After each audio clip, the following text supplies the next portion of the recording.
Hi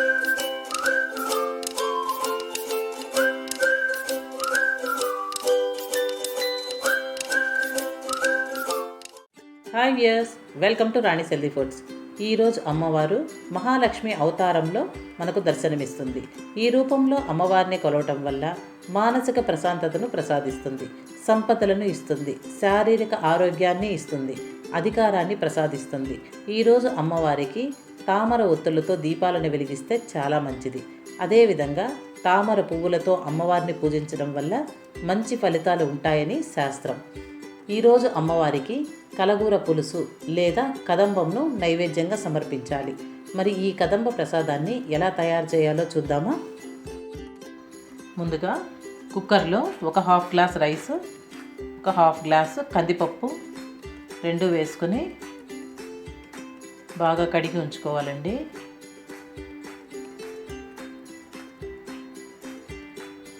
ఇప్పుడు ఇందులో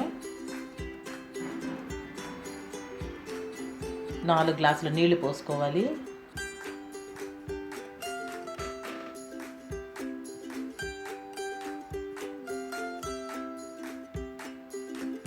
ఇప్పుడు అందులో కూరగాయ ముక్కలన్నీ అందులో వేసుకోవాలండి. టమాటా, ఉల్లిపాయ, బీన్స్, మనకు నచ్చిన కూరగాయ ముక్కలు ఇందులో వేసుకోవచ్చు. ఆలు, వంకాయ అన్నీ వేస్తున్నానండి.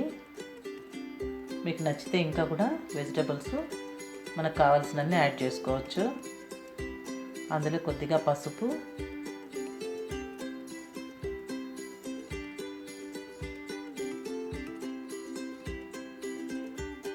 కొద్దిగా మిర్చి పౌడర్,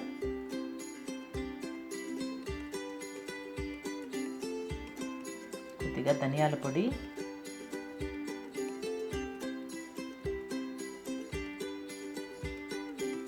కొద్దిగా ఇంగువని యాడ్ చేసుకోవాలండి. ఇంగువని యాడ్ చేయడం వల్ల ఈ కదంబం చాలా రుచిగా వస్తుంది.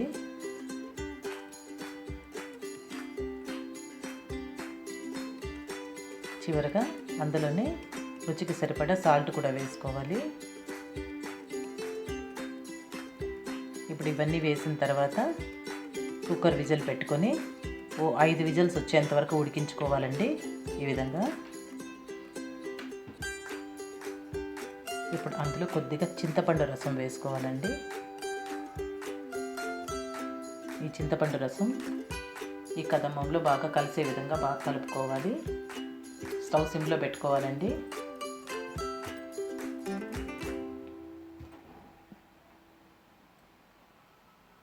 ఇప్పుడు చివరగా పోపు పెట్టుకుందాం. కొద్దిగా నూనెని తీసుకున్నానండి. అందులో కొద్దిగా నెయ్యిని కూడా వేసుకుంటున్నాను.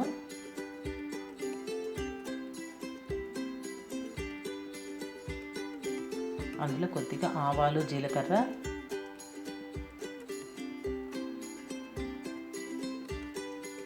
కొద్దిగా కరివేపాకు వేసుకొని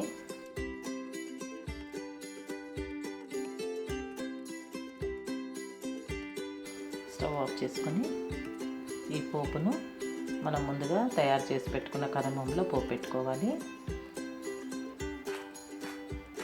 అమ్మవారికి ఎంతో ఇష్టమైన కదంబ ప్రసాదం తయారైపోయిందండి.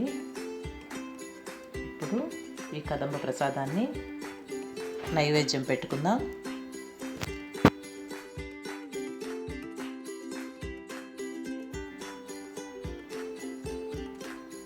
మహాలక్ష్మి రూపంలో ఉన్న అమ్మవారి చల్లని చూపు మనందరి మీద ఉండాలని మనస్ఫూర్తిగా కోరుకుంటున్నాను.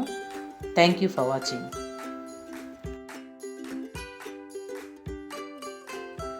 If you like this video, please do like, share and subscribe to our channel Raani's Healthy Foods.